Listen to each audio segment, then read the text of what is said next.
Esto que me estoy cocinando.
¿Empezamos, Juanca?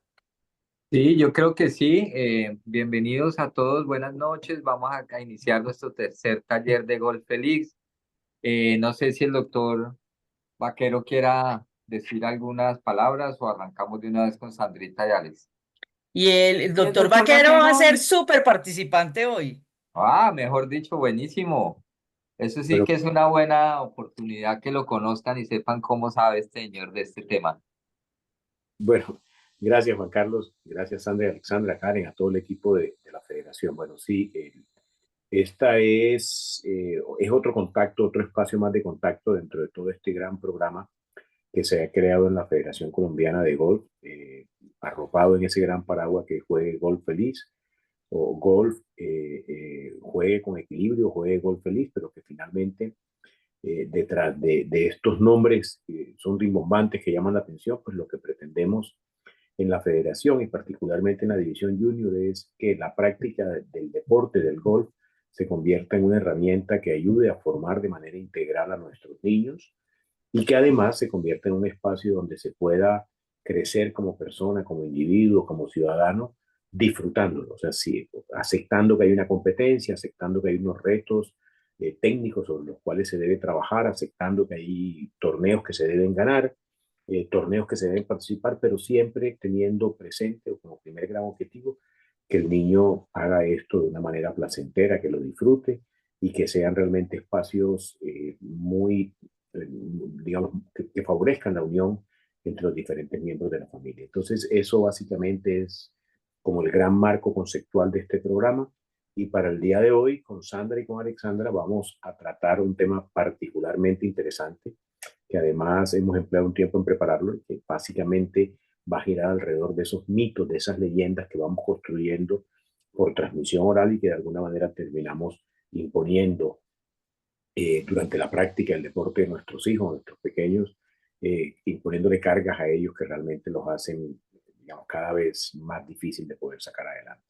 Para los que no me conocen, mi nombre es Hernando Vaquero Latorre, yo soy médico, pediatra, neonatólogo, formo parte de la Junta Directiva de la Federación Colombiana de Golf en este periodo que está o que termina el próximo año. Y trabajo bajo el liderazgo, por supuesto, en la presidencia del doctor Camilo Sánchez y en la división junior bajo el liderazgo del doctor Fabio Villamizar, que es la persona que ha tenido a su cargo y que la responsabilidad de sacar adelante este proyecto y de poder transformar la práctica del golf infantil, prejuvenil y juvenil en Colombia durante este tiempo en el cual hemos interactuado en la Junta Directiva.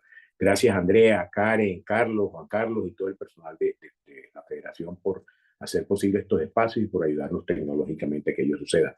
Sandra y Alexandra, sigan ustedes, por favor. Perfecto, buenísimo. Entonces, pues con este saludo voy a empezar a compartir. Si me dan permiso, ya envié la solicitud. Listo. Ok, espere. Ya, listo. A ver. Ahí están viendo ya mi pantalla, ¿verdad? Sí. Sí, señora. Perfecto. Entonces, pues hemos preparado 9 mitos en lo médico que tienen que tocan mucho también la parte física y en lo mental. Y los hemos llamado mitos porque son aspectos que tanto el doctor Vaquero en su experiencia como médico, como golfista y papá de golfistas, y nosotras como psicólogas del deporte trabajando con golfistas, hemos encontrado que se dan específicamente en el golf. Y entre mejor sea nuestro conocimiento para derrumbar esos mitos y para aprender de este apoyo que nos dan las ciencias aplicadas al deporte, pues mejor y más felizmente vamos a poder jugar golf. Entonces, vamos a ir haciendo uno y uno y esperamos que sea muy sencillo, muy comprensible para ustedes y muy interactivo. Entonces, estos son los mitos de las ciencias aplicadas a la formación del golfista, lo que pensamos que como padres ustedes deben saber. Y arranca el doctor Hernando. Bueno, muchas gracias, Sandra. Realmente, como Sandra lo notaba, pues existen muchos mitos, hay un montón de información que hacemos transmisión oral de ellas, los que hemos jugado golf, los que nuestros padres jugaron golf y que nosotros tuvimos hijos, que hemos ido como transmitiendo de generación en generación. Algún papá que jugaba, que tuvo un hijo exitoso y tal, y esto va llegando a nuestros niños. Entonces vamos construyendo cosas y el primero sobre el cual que quiero remarcar en la noche de hoy, Sandra, si pones la siguiente, por favor, es que la falta de sueño no afecta el rendimiento deportivo en el golf, porque pues, seguramente se nos ha dicho que los torneos de golf, particularmente los que tienen alguna connotación social, pues se va de viaje, se va a un torneo en Estados Unidos, se compite aquí en otra ciudad en Colombia, los niños van, qué rico que los niños se queden hablando, jugando en la piscina hasta tarde, qué bueno que se queden en el lobby compartiendo con sus compañeritos y se va extendiendo la hora en la cual ellos se tienen que acostar, pero nos parece interesante que ellos conozcan gente, que ellos se relacionen, que permanezcan metidos en las pantallas hasta altas horas de la noche. Y resulta que de alguna manera pues existe la idea, que se ha hecho a través del tiempo, que como el golf no tiene una gran exigencia física aparentemente en términos de acción, de potencia, en términos de resistencia, pues no importa que el niño no duerma, que disfrute, porque los torneos y los paseos para jugar torneos también es para que el niño haga otras actividades.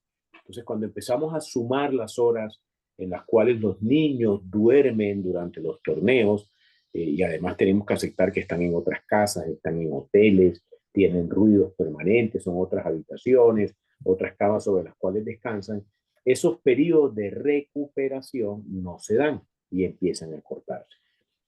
Esto es una gráfica de mucha información que existe en Internet, donde esquemáticamente lo que se muestra es el número de horas y el tiempo, el tiempo, perdón, en horas que el niño descansa o que el niño somete o el jugador de golf se somete a una recuperación y cómo esto puede afectar su rendimiento. Entonces, si ustedes alcanzan a notar, por ejemplo, entre las 4 y las 6 horas de sueño, es un periodo demasiado corto y ese periodo demasiado corto hace que el niño disminuya la capacidad de atención y la concentración. Y algunas de sus reacciones corporales, físicas, van a ser mucho más lentas. Y vemos también en la gráfica cómo entre las 6 y las 8 horas ya se van a ver comprometidas de sueño, algunas cosas menores, pero igual va a tener un compromiso. Y el tiempo de recuperación que un golfista debería tener para poder obtener todo su potencial de rendimiento durante la práctica deportiva debería estar idealmente entre las 8 y las 10 horas. Yo sé que 10 horas nos parece mucho, pero cuando vemos todo lo que sucede en esas cabecitas durante la competencia, pues entendemos que no solamente el agotamiento es físico, que el agotamiento también es mental. Y ese sueño sirve para que el niño se descargue de todas esas emociones que se ha cargado durante el periodo precompetitivo, o sea, la preparación del torneo, las rondas de práctica o durante las rondas de competencia. Siguiente, Sandra. Gracias. Y si vemos, esto no solamente es algo que está particularmente enfocado en los niños, porque está muy bien descrito en los profesionales.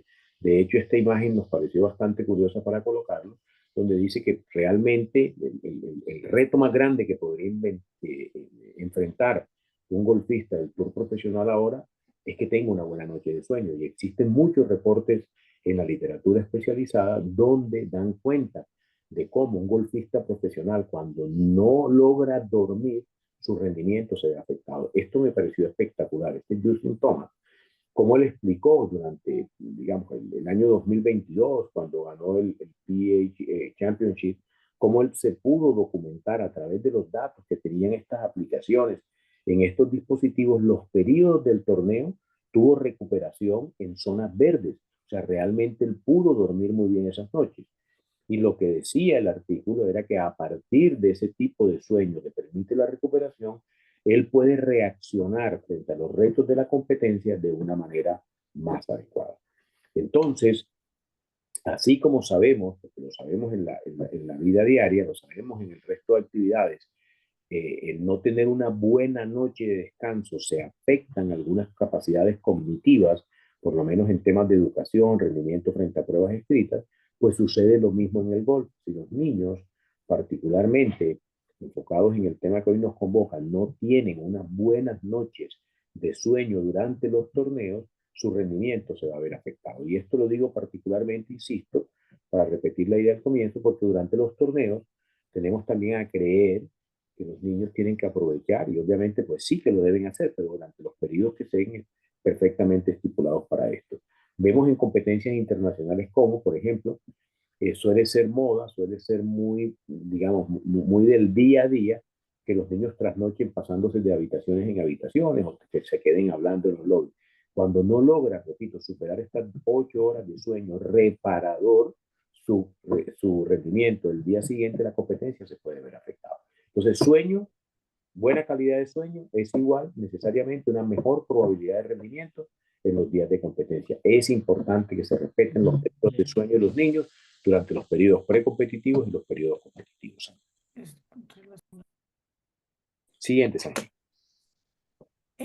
Doctor Vaquero, y para todos nosotras nos han llegado también ciertos recursos de universidades en Estados Unidos que han hecho estudios donde esa carencia de sueño y de exposición a las pantallas entre las 11 de la noche y las 4 de la mañana, lo que está afectando también es precisamente en salud mental. Que se ha encontrado que la luz que emite las pantallas, llámese computador, televisor, cualquier cosa de esa, está generando depresión. Entonces, importante pues como complementar porque pues eso nos compete no solamente con nuestros golfistas, nuestros niños, nuestros pros, sino también para nosotros como adultos, ¿no? Que somos el ejemplo, pero que también nos está llevando como a algo más profundo que es ese tema de la depresión. Perfecto. Tenemos entonces un primer mito y recuerden que si hay preguntas pueden ponerlas por el chat, anotarlas para que al final también podamos participar y resolver.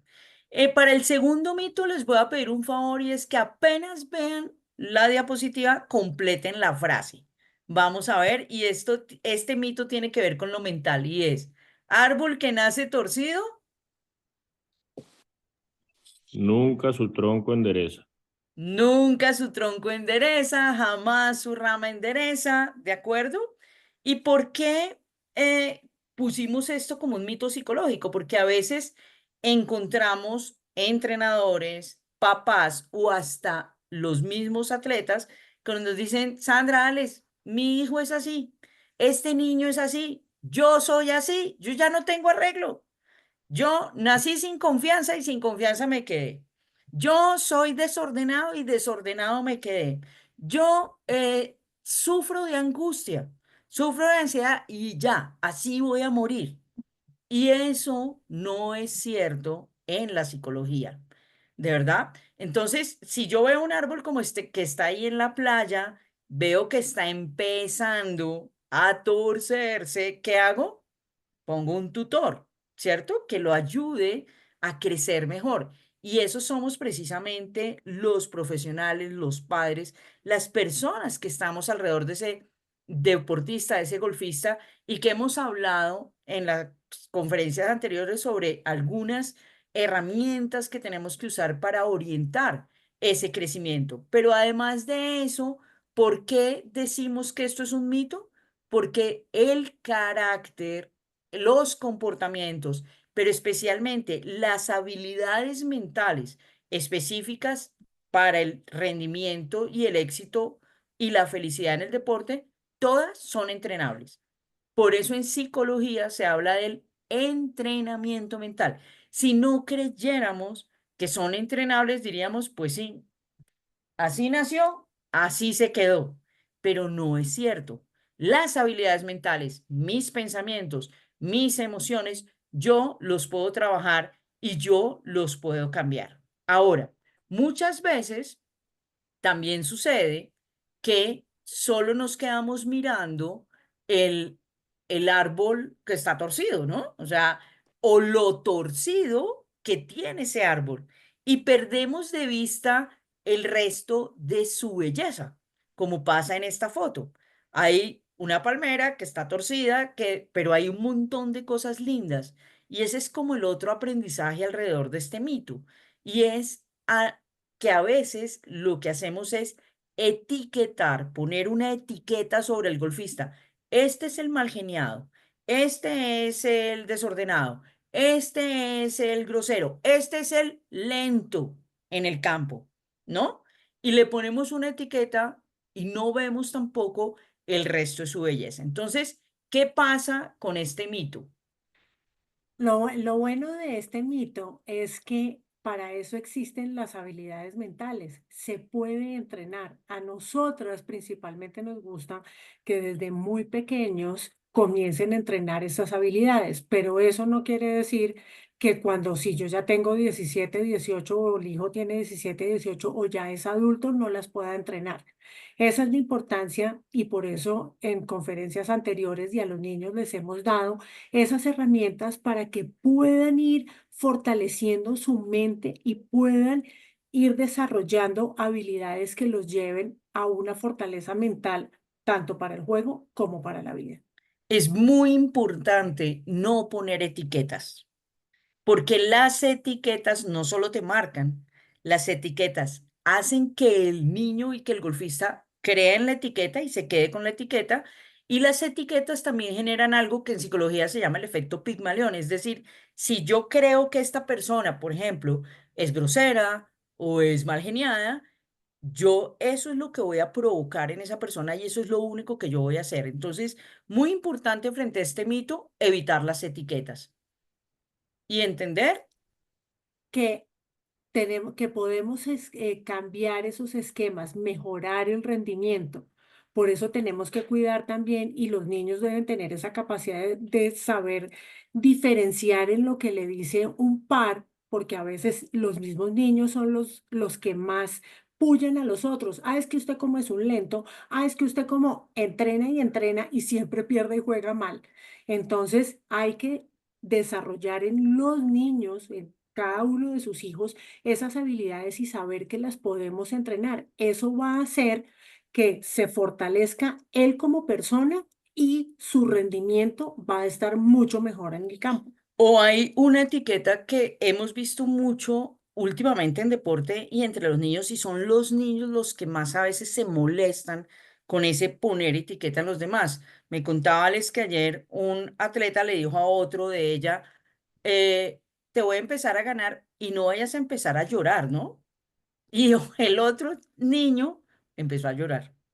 ¿Por Sí, qué? Porque es el, comillas, llorón, ¿no?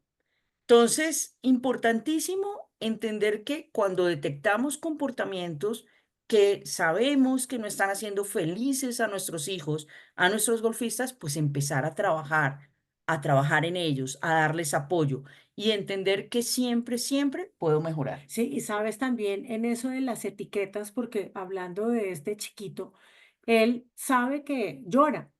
Y hasta su hermano le dice, pero es que como tú no haces sino llorar. Entonces es cuando veamos que nuestro hijo o nuestra hija se está poniendo una etiqueta, hey, no, no, eso no eres tú. Porque el primero que comienza a creérselo es el niño. Y acuérdense que les hemos dicho, si lo cree, es Lo real. crea, así es. Y es real porque es lo que está proyectando. Pues entonces, Perfecto, vamos con el tercer mito, doctor Vaquero. Gracias. Este mito tiene que ver con lo que pues, algunos padres que hemos jugado golf o que jugamos golf, pues transmitimos a nuestros hijos. Oye, en el golf, con que estires, digamos, nada más con que hagas estáticamente, o sea, con que hagas un par de flexiones o con que cruces tu brazo por delante del tórax o lo levantes por encima de tus hombros, con eso va a ser suficiente. O sea, tienes que estirar estáticamente antes de ir a jugar. Porque claro, los adultos llegamos a jugar y llegamos sin tiempo, corriendo, venimos de la oficina, del consultorio, tenemos que cumplir el titán y llegamos directamente a pegarle a la bola, hacemos un par de movimientos, repito, estáticamente, o sea que no tienen nada que ver con la parte dinámica del swing y salimos a jugar. Y creemos de verdad que eso es digamos, un estándar de cuidado, eso es un buen producto e intentamos que nuestros hijos hagan lo mismo, o sea, no los llevamos con el debido tiempo de anticipación para que ellos puedan hacer toda su rutina de calentamiento antes de empezar en competencia, porque con que hagan algo de estiramiento eso va a ser suficiente. Pues aquí les quiero contar que esto no solamente es un mito que hay que destruir, un paradigma que hay que romper, sino que con esto podríamos hacerle mucho daño a nuestros jóvenes jugadores. Porque el golf, al ser un deporte que se caracteriza por unos movimientos, ¿verdad?, que son muy particulares dentro de las ciencias deportivas, que tienen que ser hechos con el concurso de un gran número de músculos, pero además en forma muy rápida, necesita realizar estiramientos dinámicos. Y esos estiramientos dinámicos solo se consigue tirando pelotas o haciendo movimientos que vayan necesariamente a poner en actividad estos músculos, que son luego los músculos que van a estar durante el swing. Entonces, el mito que hay que romper es que podemos llegar directamente del carro al tee del 1, hacer 2 estiramientos y salir a jugar. No, eso es falso, eso puede hacerle mucho daño. Necesitamos llevarlos con el suficiente tiempo para que ellos repitan los movimientos varias veces. Ahí ven algunas imágenes de cómo se debe hacer este tipo de cosas, inicialmente sin el equipo de golf, o sea, sin los tacos, sin las pelotas, pero son equipos que tienen que tener movimiento, que se mejen el swing para poder calentar el niño, para poder calentar sus grupos musculares y que queden activados para entrar en la conferencia. Lo que está a la derecha es simplemente eso que dice Dynamic Golfers, realmente es una aplicación, pues hay muchas comercialmente. Esto es algo que lo traje simplemente como una imagen de apoyo, pero existen muchas aplicaciones, hay muchísimos desarrollos en páginas, hay cosas completamente gratuitas donde se puede generar una rutina de estiramiento dinámico para los niños, que no les hagan daño, que no los forcen, pero que sí los preparen de alguna manera para enfrentar el reto del día de la competencia o del día de la ronda de práctica o su rutina diaria durante los entrenamientos normales. Entonces, destruir este mito. Se necesita estirar para poder entrar a jugar, para poder desarrollar todo el potencial, insisto, de los jugadores, y ese estiramiento se tiene que hacer de forma dinámica, o sea, replicando los movimientos que se van a hacer durante el swing. Buenísimo y súper importante y súper mito, porque los ve uno estirando muy poquito, ¿verdad? Ok, vamos al siguiente mito, a nuestro cuarto mito. Ay, espérenme aquí que no pasó. ¿Qué pasó? Ya. ¿Qué es este, Alex? El psicólogo solo trabaja con los deportistas que tienen problemas. Pregunta, ¿quién de ustedes, si nos levantan la mano o nos ponen algo ahí en el chat, ha ido al psicólogo? En nuestro medio, en Colombia, esa pregunta causa como cierta, la persona dice, no, no, yo no voy a decir que fui al psicólogo porque entonces yo tengo problemas o quién sabe qué van a pensar de mí. Si estuviéramos en la Argentina, esto sería súper normal. No hay un niño, no hay un argentino difícilmente que no haya pasado por psicoanálisis. Sí. ¿De acuerdo? Es una cultura que es diferente. La frase que tenemos allá abajo, el que está loco es aquel, es una frase que típicamente cuando Alex o yo llegamos a un grupo a trabajar y explicamos o nos presentan, miren, ellas son psicólogas, alguien del grupo dice, Sandra, Alex, trabajen con ese que es el que está loco, trabajen con ese que es el que tiene problemas, ¿verdad? Entonces, ¿por qué tenemos que romper este mito? Porque nosotros lo que hacemos es trabajar para mejorar el rendimiento y prevenir problemas, ayudando a que ellos desarrollen habilidades como la motivación, la autoconfianza, la resiliencia, la tolerancia a la frustración, que es tan clave. Esas habilidades son las que tenemos que desarrollar, pero tenemos que desde el principio, como les decía Sandra, que no sea ir al psicólogo, es, ay, es que tú eres como tan problemático, te voy a llevar al psicólogo y chan, el trabajo del psicólogo ya quedó muerto. Porque ya el niño dice, claro, yo soy el problemático y como No te muevas generalmente, las manos. sí, y como generalmente en el colegio No. mandamos al niño al psicólogo, Eso entonces sí, lo se, vamos a decir en el se siguiente siente. mito. Pero miren, una cosa muy importante es que si entendimos que las habilidades mentales se entrenan y que trabajamos para ser fuertes mentalmente, ser felices y desarrollar habilidades, pues realmente aunque yo crea que tengo fortaleza mental además, yo debería seguir entrenando y podría seguir mejorando mi fortaleza mental y entender que no trabajamos con los deportistas porque tengan problemas. Entender que el psicólogo trabaja con el atleta es para ayudarle a seguir siendo más fuerte desde lo mental. Nuestro quinto mito. Este es, digamos, algo que alguna vez lo viví como padre de golfistas, y es que íbamos a la competencia y se encontraba uno con otros papás y le decía, oye, ¿qué le pasó a Pedro? ¿Qué le pasó ayer? Imagínate que se está quejando de la mano, eso no tiene nada. Se está quejando simplemente por quejarse, porque ¿quién se va a lesionar en golf? O se está quejando de la espalda o del hombro, no, no tiene nada, es simplemente para poder justificar que no se concentró, que claro, porque no estuvo atento a la libreta de anotaciones, claro, porque no estuvo atento hacia dónde iba el viento, entonces mira, jugó mal y ahora como justificación, pues dice que es que le duele la mano o que tiene algún tipo de lesión. Esto es un mito, porque en el golf no solamente los jugadores se lesionan o nos lesionamos, sino que sucede con bastante más frecuencia de lo que nos gusta aceptar.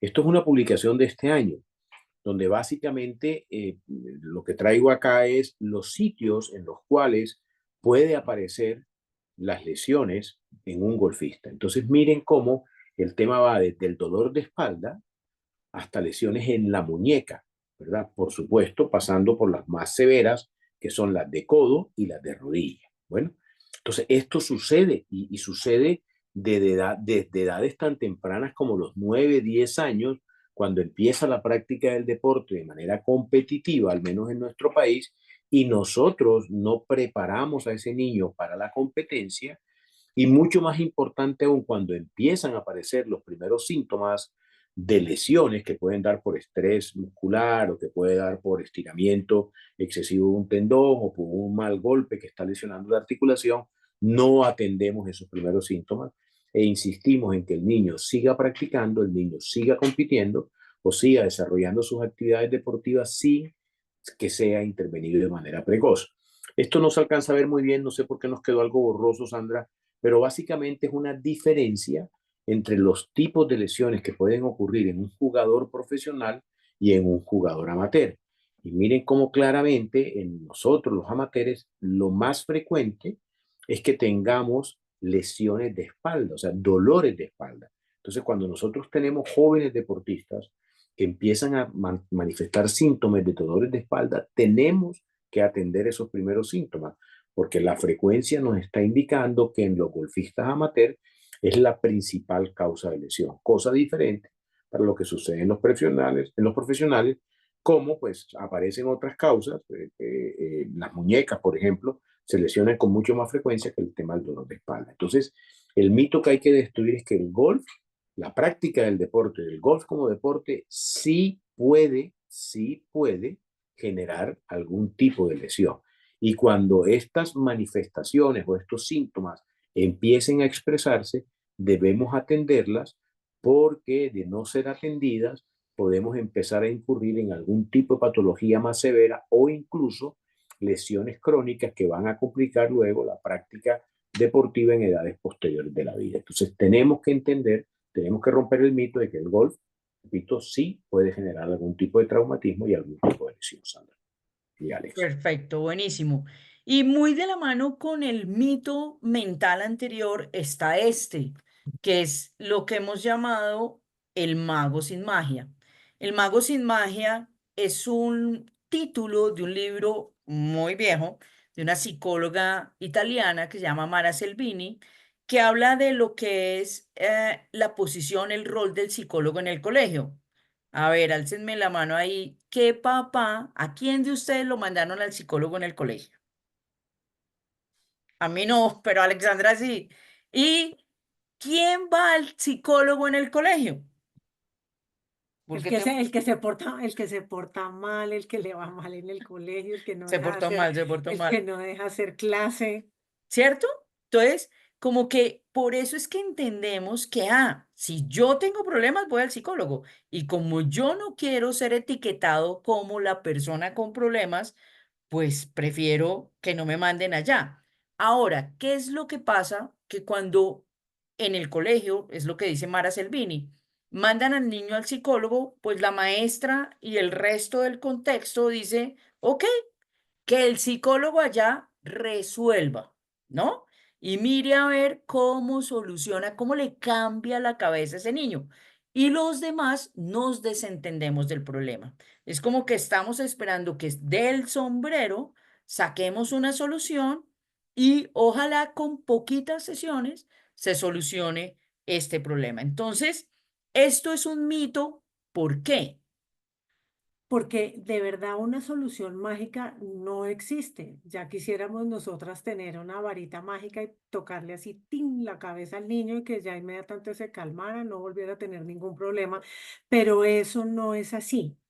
Somos todos, somos un conjunto, somos un team, somos un equipo que está con nuestro atleta para poder entre todos ayudarlo a salir adelante, a poder que esas habilidades mentales las desarrolle, no solamente una persona, no es como que llevémosle el problema ya y que el psicólogo mire a ver cómo resuelva y yo sigo haciendo lo que tengo que hacer, porque muchas veces, y lo digo yo no solo como psicóloga, sino como madre, que muchas veces uno en casa no hace lo que tiene que hacer. Entonces ahí por eso es que hay que ir de la mano todos. También es entender que el entrenamiento mental y el cambio comportamental son un proceso, ¿no? Y muchas veces a nosotras nos preguntan, Sandra, Alex, y entonces, ¿como cuántas sesiones tenemos que hacer? ¿Será que con 3 ya? Y uno dice, yo le digo a los papás siempre, yo empiezo contigo y hasta que te retires del golf o me eches, terminamos. Porque el entrenamiento mental, el crecimiento en fortaleza mental es de todo el tiempo. Tú no buscas al profesor de golf para decirle, ¿será que con 2, 3 entrenamientos yo ya le voy a pegar 300 al driver? No. Sabes incluso que cuando logras un objetivo, tú sigues entrenando y es lo mismo en lo mental. No somos magas, no tenemos una magia, sí tenemos unas grandes herramientas y un conocimiento que requieren entrenamiento, que requieren acción y que requieren que todo el contexto esté precisamente implicado en el deporte. El entrenador, los coaches, los papás y todas las personas que estamos alrededor del atleta. Doctor Hernando. Ay, estás sin micrófono. Perdón. Este mito es nuevamente, o sea, pensamos que el golf es una actividad que no requiere mucho esfuerzo, no requiere mucha preparación cardiovascular. En el caso de los niños, por ejemplo, que no necesitamos entender un poco de cómo funciona su ritmo de crecimiento o de que no funciona incluso su sistema inmune, pensando en el tema de las alergias. Entonces, el mito aquí es que uno, digamos, el niño, no importa lo que tenga de condición de base, él puede jugar golf sin que tenga una valoración médica. Pues hoy en día hay suficiente evidencia que muestra de que la práctica en general de cualquier deporte, cualquier actividad física en los niños necesita, para poder obtener todo el beneficio que de ella se puede desprender, una valoración médica, ¿verdad? Y para el golf, pues también esto es cierto. Entonces, miren, por ejemplo, nosotros decimos, no, pero es que el golf, eso no tiene mucha demanda metabólica. Entonces, miren esa grafiquita donde aparece un icono jugando fútbol y hay otro por ahí haciendo un swing de golf y tal. Entonces, miren, jugar un partido de fútbol intenso, digamos que en una escala de 0 a 10, podríamos hablar que tiene 10 para en ritmo metabólico o demanda metabólica equivalente. Empujar, jugar golf caminando y empujando un carrito, empujando la talega, más o menos tiene 5.3 de demanda metabólica, o sea, la mitad de un partido intenso de fútbol. O sea que realmente sí es una actividad que demanda metabólicamente alguna exigencia para el cuerpo de esos niños. Y necesitamos prepararlos. Y la forma de prepararlos, y esto es algo de la Organización Mundial de la Salud que habla concretamente del golf y de la actividad física en niños, la forma de prepararlos es preparando su mente, por eso estamos trabajando todo este gran grupo de charlas y de conferencias, pero también preparándolo a partir de las condiciones de salud que nosotros conocemos tienen nuestros hijos. Un ejemplo concreto, si el niño, por ejemplo, es alérgico, si ustedes viven en climas donde existe la posibilidad de que durante ciertas épocas del año tengan una mayor concentración de polen, por ejemplo, de alérgenos en el ambiente, ese niño, cuando vaya a competir o a practicar el golf, tiene que hacerlo en horas donde nosotros pues, podamos adaptar su estado inmunológico, su estado de alergia a lo que aparezca ambientalmente. Porque si no lo hacemos, si no podemos cazar esta valoración médica para la competencia, pues seguramente vamos a ver comprometido su rendimiento y vamos a obtener cosas que no estamos buscando y es que el niño se nos pueda frustrar. Niños, por ejemplo, cuando entran en la etapa de la preadolescencia, la adolescencia, cuando empiezan a tener todo este influjo hormonal y empieza a cambiar su cuerpo, esto va a ser, no sé, digamos, poner un ejemplo muy banal, que empiecen a tener acné, que empiecen a tener erupciones cutáneas. Entonces tenemos que saber, ¿verdad?, dentro de toda esta valoración médica, cómo esa piel puede ser protegida durante la práctica del golf, la exposición al sol y el uso de los bloqueadores. Entonces tenemos que conocer la salud de manera integral de nuestros pequeños golfistas para poder obtener a partir de esa información estrategias y acciones, implementar acciones adecuadas para poder obtener, insisto, el disfrute y el mejor rendimiento durante las competencias o durante las actividades diarias de su práctica del golf. Importante, importante también, obviamente ya en un área mucho más extrema, pues, del espectro de enfermedades, si el niño sufre de alguna condición crónica moderada o severa, como una patología pulmonar, por ejemplo, una fibrosis quística, una fibrosis pulmonar, o sea, algún tipo de cosas más complejas, o alguna enfermedad cardiovascular, algún soplo, alguna cardiomiopatía, pues tenemos que conocerla, el niño tiene que ser valorado porque el niño puede hacer deporte, pero tenemos que encontrar la forma precisa de adaptarlo para que esa práctica deportiva genere beneficios y en ningún momento pues se convierta en algo que pueda generar factores de riesgo para la patología persistente del niño. Entonces, clave, acá el mito a derrumbar es que un niño que practica el golf como un deporte competitivo, tiene que tener una valoración médica de manera integral, entendiendo la parte médica de manera integral como un ser biopsicosocial. O sea, lo ideal es que tenga una valoración psicológica, una valoración por nutricionista, una valoración por terapia física y por supuesto la valoración de su pediatra o de su médico tratante. Adelante, Sandra. Buenísimo. Muy bien, llegamos al último mito que escogimos desde lo mental. Y es, Yes. espérense, que no me pasó ya. El psicólogo solo para la preparación. Es que Sandra, Alex, nos estamos preparando para el Nacional Infantil. Y entonces comenzamos desde febrero, trabaje, trabaje, trabaje, trabaje. ¿Y qué pasa? Que cuando llega la competencia ya no hay psicólogo, Sí. ¿no? Entonces, como que en la competencia pensamos que pues el psicólogo no es tan importante. Y quiero decirles, esto no es en el golf un mito, esto es un mito en el deporte del país. Colombia llevó a Juegos Olímpicos ciento y algo de atletas y un psicólogo. Nosotras estuvimos en Juegos Centroamericanos y del Caribe el año pasado y los anteriores también con El Salvador, con un cuarto de la cantidad de atletas que lleva Colombia y nosotras somos dos psicólogas para ese cuarto. ¿Y Colombia lleva uno o no lleva? Porque esta es una lucha que hemos dado desde el año 94, porque fui parte de la Comisión Médica del Comité Olímpico desde esa época, ¿no? Siempre haciendo ver que el entrenamiento mental, por supuesto, es muy importante en el proceso de preparación, pero en la competencia hay muchas cosas que se pueden hacer. Esa intervención que hacemos ahí en competencia puede marcar la diferencia entre una buena ronda o sentirse totalmente acabado, porque muchas veces ellos no saben cómo afrontar. Ha estado entrenando sus habilidades, pero en el momento de enfrentar la competencia hay muchas cosas alrededor que no sabe cómo hacer.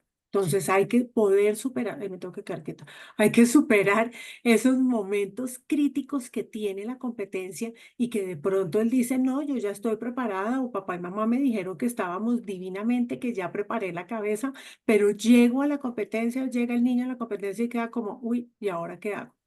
Y claro, aquí tengo que hacer una aclaración y es que esto implica que, por supuesto, el psicólogo, en este caso de golf, sepa de golf, sepa cómo esa rutina de calentamiento un golfista, sepa cuando entra al campo, pues cómo caminar en el campo, cómo estar a la distancia prudente, cómo estar observando para poder retroalimentar. ¿Y qué es lo que el psicólogo retroalimenta? Comportamientos. Nunca retroalimentamos el swing, la técnica, además, porque eso no es nuestra especialidad, que eso incluso tiene que ver con otro mito. Muchos niños y papás nos dicen, Sandra, ¿y tú juegas golf? Yo, no, cero. A todos los palos le pego 40 yardas, entonces ya deseché esa posibilidad.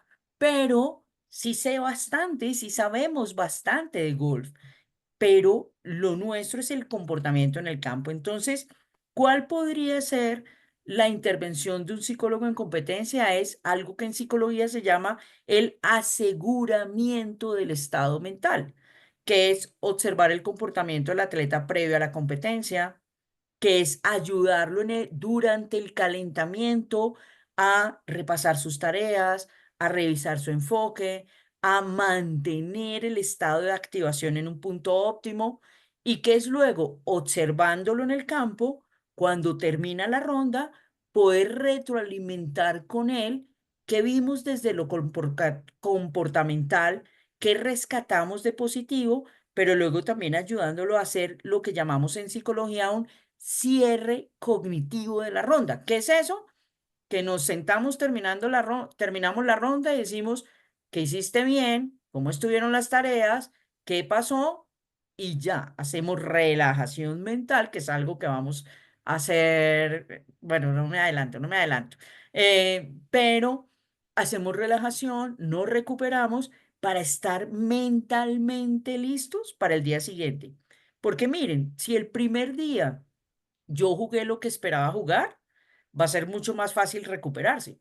Pero si el primer día de un torneo tú jugaste muy mal, no se ha terminado el torneo, todavía quedan muchísimos hoyos y muchísimos golpes. O si el primer día tú jugaste demasiado bien, también hay que volver a la calma, porque hemos tenido ejemplos de atletas que el primer día jugaron súper bien y al segundo día saben que van de líderes y es un día fatal. ¿No? Y ya. O sea, hicieron todas y volvieron al fondo de la tabla. Y hemos visto también lo contrario, ¿no? Yo recuerdo hace muchísimos años una golfista mía que terminado el penúltimo día jugó mal, se fue como al tercer o cuarto puesto y salió y se atacó a llorar. Y afortunadamente estábamos haciendo ese acompañamiento a competencia, porque es lograr reenfocar y decir, el torneo no se ha acabado. El torneo aún se puede ganar. Y efectivamente al final fue campeona nacional prejuvenil. Entonces, muy importante que entendamos que ese proceso de entrenamiento mental no es solo para un momento y no es solo en el proceso de preparación, también es en la competencia. Y es más, es mucho mejor que sea conjunto, que estés en el proceso de preparación y que luego estés en la competencia, porque ahí es donde uno como psicólogo va a hacer el examen de lo mental, ¿verdad? Porque también pasa mucho que nos llaman faltando una semana para la competencia. Entonces, hey, tengo competencia la otra semana y estoy muy ansioso, tengo problemas. Ya vimos, mago sin magia, ¿no? Bomberos, apaguen este incendio. Sandra y Alex, miren a ver qué pueden hacer. Y hay cosas que uno puede hacer, pero entender que el entrenamiento mental es un proceso continuo de todo el tiempo es un mito que tenemos también que tener en cuenta y que derrumbar. Bueno, y este es mi quinto mito con los temas médicos, Sandra y Alex. Y Sí, señor. básicamente es ese mito de que los niños, tú lo que necesitas es más energía y más músculos para pegarle más duro a la bola. Y estamos hablando de un jugador de 9, 10 años que todavía no ha empezado desarrollo, que todavía, pues obviamente sus músculos, sus huesos, todo su cuerpo tiene una edad cronológica de 10 años y que además puede tener una maduración un poco lenta, familiarmente hablando, porque genéticamente está así predispuesto, pero nosotros necesitamos que tenga más energía, entonces los cargamos con carbohidratos, venga en el desayuno, pues no se puede hacer publicidad, pero alguna de esas bebidas con alta carga de azúcares y tome esto porque usted lo que necesita es energía, pues. Y claro, ese niño, como dice Sandra, pues claro, recibe una gran carga de carbohidratos, eso por allá levanta su glicemia, pasa un montón de cosas en su cuerpito, entre otras cosas, pues se pone hiperactivo y lo que menos va a lograr es concentración y lo que menos va a tener es gasolina para poder mantener una ronda, porque va a ser un pico y después va a caer. Pero bueno, es algo puntual. Pero en el tema de los músculos, pensamos que, claro, el golpe o la distancia que obtenemos con cada golpe, lo largo que somos capaces, va a depender de qué tanta tenga. Y se ha hecho ver, por ahí un micrófono, ¿Te tomaste un Gastrosep antes de cenar? por ahí un micrófono abierto. ¿Antes de comer o antes del antibiótico? Antes de comer. ¿Quién tiene un micrófono abierto? ¿Aló?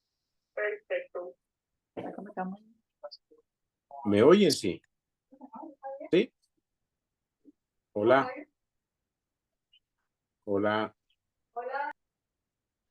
Sandra, hay un micrófono abierto, ¿no? ¿Alguien tiene un micrófono abierto? Ya lo cerraron, doctor Vaquero. Ya lo Ok, cerraron. gracias, Carlos. Entonces, ¿qué pasa con el tema del desarrollo muscular? Hay que esperar porque realmente en el golf, son algunos de los ejercicios que hacen en el golf siguiente, Sandra, por favor. Realmente en el golf lo que vemos es que el niño, digamos, en crecimiento, en desarrollo, no necesita desarrollar grupos musculares específicos. O sea, no se debe hacer, de hecho, en ningún deporte en niños antes de los 13 o los 14 años. Tenemos que animar incluso a que los niños practicando golf practiquen otros deportes. No importa que lo hagan de manera recreativa, pero que esto básicamente ahí puse ejemplo de ciclismo, escalada, de rock y tal. Esto básicamente lo que lo va a ayudar al joven competidor o a la niña competidora es a desarrollar habilidades de movimiento que son fundamentales para poder obtener a largo plazo las habilidades específicas para poder hacer un buen swing o un swing competitivo de golf. Entonces, el mito de destruir es no tenemos que trabajar la parte muscular. No le va a pegar más fuerte a la bola el niño porque tenga mayor masa muscular, porque tenga bíceps, porque tenga tríceps, porque tenga cuádriceps. O sea, debemos fomentar en él un desarrollo integral a través de otro tipo de deportes que permitan adquieran movimientos que él pueda utilizar durante el swing. Un programa de entrenamiento de fuerza para golfistas jóvenes debe solamente centrarse en ejercicios funcionales, no en estar haciendo, por ejemplo, ejercicio de brazos o de piernas. Porque en el golf lo que necesitamos son movimientos fluidos y coordinados, donde ya les dije, intervienen muchos grupos musculares, articulaciones y tendones. Si yo de alguna manera forzo un desarrollo muscular de una manera no coordinada en ese niño en etapas muy tempranas, lo que voy a hacer, entre comillas, es volverlo torpe, hacer que sus movimientos no sean fluidos y que esto pueda desembocar en lesiones, incluso lesiones muy graves, o en que realmente su rendimiento se vea afectado y el niño termine pues retirado de la práctica de este deporte. Siguiente, Sandra, por favor, que creo que con esta terminamos. Ahí, sí, señor, ahí terminamos como 9 mitos. Seguramente que entre todos podríamos encontrar un montón más, pero queremos ir dando una información y una formación que nos ayude a que interactuando todos de una manera científicamente probada, mejor, pues tengamos niños que perdonen el golf, que lo hagan bien, que se diviertan, que sean felices y que preserven su salud. Por eso, digamos que para terminar estos mitos, pues tenemos esta conclusión. Ahí, ya. Y queremos cerrar esta charla con esta frase. Dejemos atrás los mitos que limitan nuestro cuerpo y nuestra mente y abracemos el poder de la educación con un enfoque equilibrado entre salud física y fortaleza mental. Jugaremos al golf, no solo para ganar, sino para disfrutar cada swing con alegría y bienestar. El conocimiento es la clave para jugar mejor y ser más felices en el campo. Así que bueno, eso es lo que hoy juntamente con el doctor Vaquero habíamos preparado para ustedes y voy a dejar de compartir. Si hay alguna pregunta, si hay alguna inquietud, pues aquí estamos a la orden. Muchas gracias. Gracias. Sí, yo creo que abramos el espacio para un par de preguntas, ¿no es cierto? O sea, que alguien se anime a hacer alguna pregunta que podamos resolver, ¿no?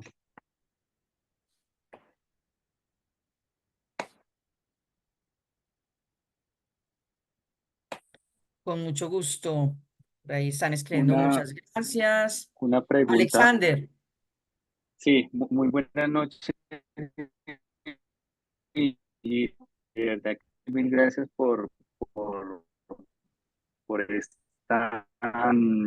estos conocimientos. Y definitivamente la psicología en el deporte es un punto muy importante. ¿Sí? En el golf hemos insistido en, en poder tener como ese servicio profesional de apoyar esa instancia posible que la tengamos.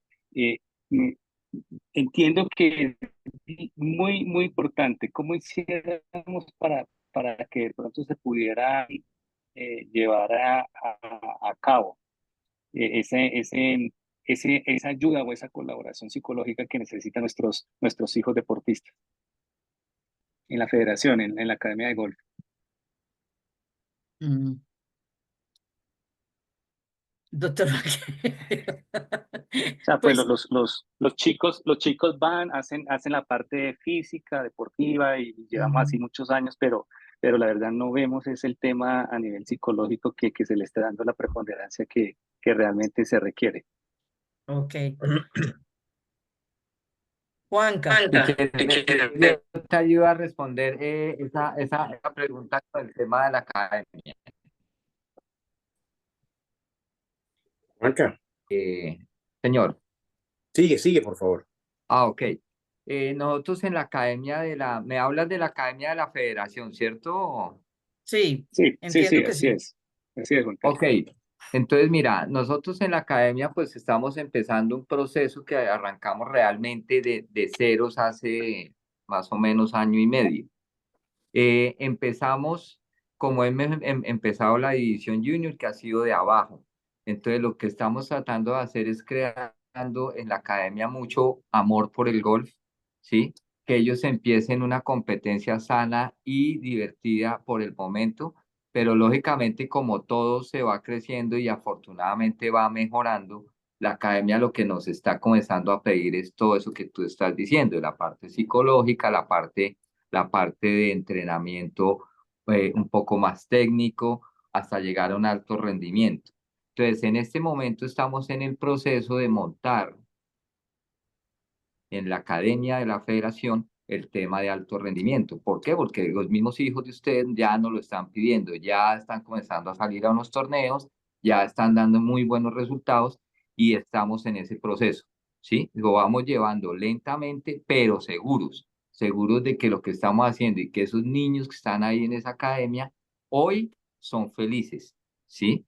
Pero ellos, pues voy a decir algo, ellos comienzan a ser un poquito infelices cuando ya comienzan a verse en la competencia completa y ahí es donde necesitamos darles el apoyo y hacer un programa un poco más robusto con el tema técnico y el tema psicológico y el tema nutricional y el tema, o sea, todo lo que viene alrededor de un deportista de alto rendimiento. Entonces, ahí vamos. Juan Carlos, Sí. te complemento. Perfecto, Sí. Juan Carlos, muchas gracias. Estamos muy atentos. Gracias. Con mucho gusto. Alexander, te complemento un poco y complemento un poco a Juan Carlos. Sí, doctor. Esta junta directiva, presidida por el doctor Camilo Sánchez, y te repito, con el acompañamiento de Fabio Villamizar desde la División Junior, se ha concentrado, digamos, con ese plan de desarrollo que se resume en más golf. O sea, la idea es que mucha más gente pueda practicar golf, que podamos tener una gran base, como lo decía Juan Carlos, y que por supuesto, incrementando la base, pues vas a tener niveles superiores o niveles de mayor rendimiento, que son los de alta competencia. Entonces, todo esto, como ha muy bien expresado Juan Carlos, se ha hecho de manera planeada, progresiva, si quieres un poco probando conceptos, ¿verdad? Para poder ir avanzando. El hecho que estemos convocados en esta reunión, que esta sea ya la cuarta reunión que hacemos, ¿verdad, Sandra? Tercera. Tercera. Tercera, perdón, de un ciclo de 7 conferencias obedece a este tipo de iniciativas. O sea, es la materialización de esto que te decía Juan Carlos. Ahora, ¿cuál es el plan? El plan es poder llevar al centro de alto rendimiento, llevar a nuestra escuela todas estas herramientas, ¿verdad? Para poder aplicarlas desde la base, de una manera muy general, para el niño que va a aprender a jugar golf, para el niño que quiere desarrollar una habilidad dentro de sus habilidades sociales, si quieres, que es la práctica del deporte, pero poder incluso arropar este grupo de niños enfocados luego en lo que Juan Carlos te decía, que era la alta competencia. O sea, que desde el centro de alto rendimiento nosotros podamos tener un equipo conformado por nutricionistas, ojalá por médicos del deporte, por psicología, por terapeutas físicos, donde nosotros podamos entregar un modelo de escuela que se pueda replicar en todas las escuelas de todos los clubes sociales o todos los sitios donde existe cancha de golf y donde existen escuelas infantiles para la práctica del deporte. O sea, la idea es que la prueba de concepto, el estándar de oro de lo que nosotros hacemos en las escuelas de formación para nuestros jóvenes golfistas sea el centro de alto rendimiento y que a partir de la validación de esos conceptos eso pueda ser extrapolado a las diferentes escuelas del país. Yo, por ejemplo, en el club en el cual estoy, todo el mundo se concentra en el tema de la parte técnica de la práctica del deporte, pero nadie se preocupa por temas básicos, por ejemplo, como la nutrición o la psicología. Ahí tenemos pendiente una visita de Sandra y Alexandra a nuestra escuela, que las vamos a empezar a mover por el país, obviamente para que ellas puedan, de viva voz, conocer, entender, vivir lo que sucede particularmente en nuestra escuela y puedan darle las herramientas necesarias a las familias, a los padres y a los niños para que la práctica del deporte sea placentera y para que los que necesiten acompañamiento y trabajo en alta competencia pues tengan identificado dónde acudir para poder obtener esa ayuda. Así es, mil gracias. César gracias. Acevedo tiene levantada la mano, creo. Hola Alex, habla Liz, ¿cómo estás? Hola Liz, ¿cómo están? Bien, tengo una pregunta para el doctor Vaquero y es un tema que hemos visto nosotros. Ahorita Pablo está asistiendo a las competencias ya en diferentes ciudades. Nosotros somos de Bogotá, pero vemos cómo... ¿Hola? Ya te Sí, te oímos. escuchamos. Pero vemos cómo, o más bien se nos genera mucho la inquietud de cuál es la mejor forma para hidratar a los niños en competencia, porque vemos cómo hay niños, o sea, cómo se mueve mucho el tema de las bebidas de los Gatorades, de los sueros de rehidratación oral, o sea, ¿qué es lo mejor? Porque es que entendemos nosotros que realmente es una carga física muy, muy grande, lo que usted decía es muy cierto. O sea, la gente que no hace golf cree que no es nada desgastante, pero 5 horas un niño a las 11 de la mañana a 30, 32 grados y hasta más, pues es realmente un ejercicio muy pesado para ellos y quisiéramos saber, uno, cómo es la mejor forma para hidratar a los niños y dos, también hablaba de la dieta, el tema de la carga energética, por supuesto, no está bien darle nada, ninguno de esos preparados a los niños, pero cómo es lo ideal para prepararlos para las competencias. Liz, me dijes tu nombre, ¿no es cierto? Sí, doctor. Sí, sí. Bueno, muchas gracias por la pregunta, excelente. Además, porque me brinda la oportunidad de poder tratar este tema. Lo primero es que, claro, como toda práctica deportiva, pues exige, ya te lo mostré, un aumento de la rata metabólica y cada vez que uno incrementa su rata metabólica necesita agua, porque el organismo para poder funcionar, para poder quemar y obtener esta energía de los alimentos de la reserva necesita agua. O sea, los niños durante la práctica de una ronda de golf necesitan hidratarse. Punto. No hay ninguna duda al respecto. No importa que estén en clima frío o que estén en clima caliente. La diferencia con la práctica del golf en clima frío en clima caliente, o sea, con altas temperaturas, es que en clima frío la sensación de sed no se va a dar.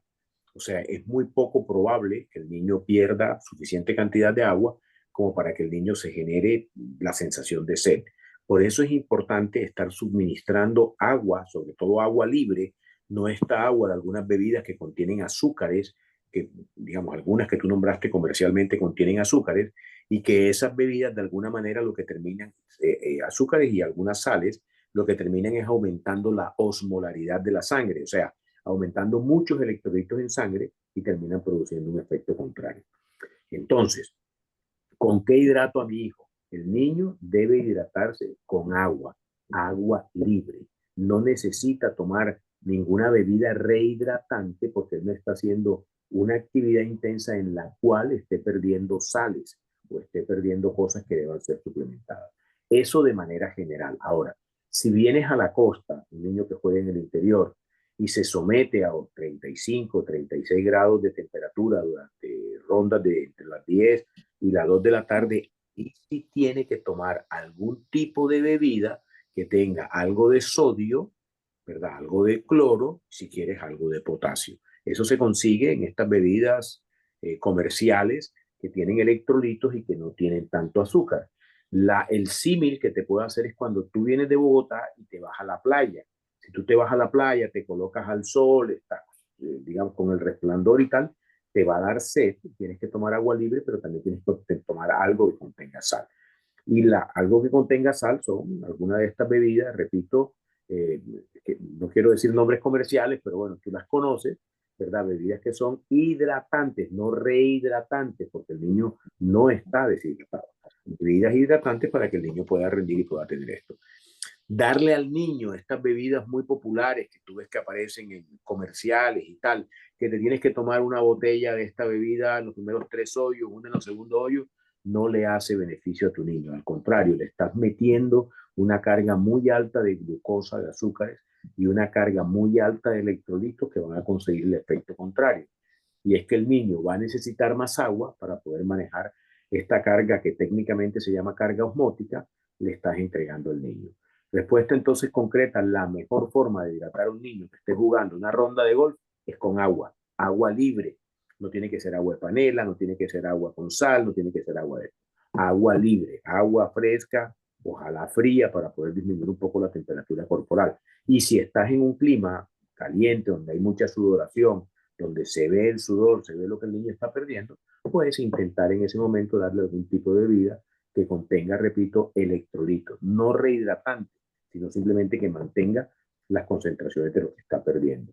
Con respecto a la comida, ya lo anotamos, estas cargas altas de azúcares, lo que terminan generando es un efecto contrario, porque el niño, su cuerpo, para poder manejar, igual que pasa en los adultos, esta gran cantidad de azúcar libera insulina, y después de que esta insulina actúa sobre la glucosa, el niño va a bajar sus niveles de azúcar y lo que va a caer es en un estado como de sopor, en un estado de cansancio, que él lo va a percibir. Entonces tú dices, ¿cómo lo alimento durante la competencia? Pues existen formas de darle de manera permanente algún tipo de nutrición, frutos secos, alguna galleta, algún tipo de cosas que puedan mantener alguna energía, ¿verdad? Sin que tenga esos picos altos de temperatura, esos picos altos de ingesta calórica, como la que sucede cuando le damos estas bebidas, estas barras energizadas o energizantes que tienen una alta carga de carbohidratos. Perfecto, buenísimo.